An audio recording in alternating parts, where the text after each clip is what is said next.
वैष्णव कोण आणि वैष्णवांचं घर कुठलं?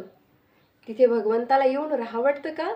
हो, भगवंताला येऊन वैष्णवाच्या घरी राहावटतं, वैष्णवाच्या संगतीमध्ये राहावटतं आणि त्या घरामध्ये भगवंताला आनंद मिळतो. मग असं वैष्णवाचं घर कोणतं असतं? तर भगवंत सांगतात, संत सांगतात, वैष्णवांचं घर कुठलं आहे? जिथे सदा रामनाम सुरू आहे, घरामध्ये तुळस आहे, जिथे भगवंताची पूजा केली जाते, संतांची पूजा केली, ब्राह्मणांची अतिथींचा आदर केला जातो, ते वैष्णवांचं घर म्हणावं. मग अशा घरी भगवंतही तिष्ठतो येण्यासाठी.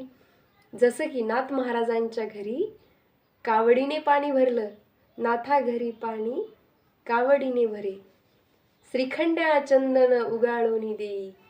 चंदन उगाळून दिलं, जे मिळेल ते कामं केले. भगवंताने नाथाच्या घरी श्रीखंड्याचं रूप घेतलं आणि राहायला लागला. का वैकुंठामध्ये ते सुख नाहीये का त्या देवाला? नाही, वैकुंठामध्येही ते सुख मिळत नाही देवाला. म्हणून देव वैष्णवांच्या घरी येतो आणि आनंद घेतो नामस्मरणाचा, चिंतनाचा.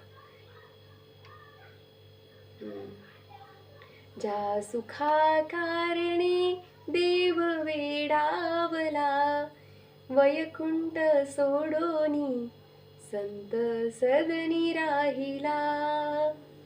हे संत सदन देवाला आवडतं आणि अशाच घरी येतो.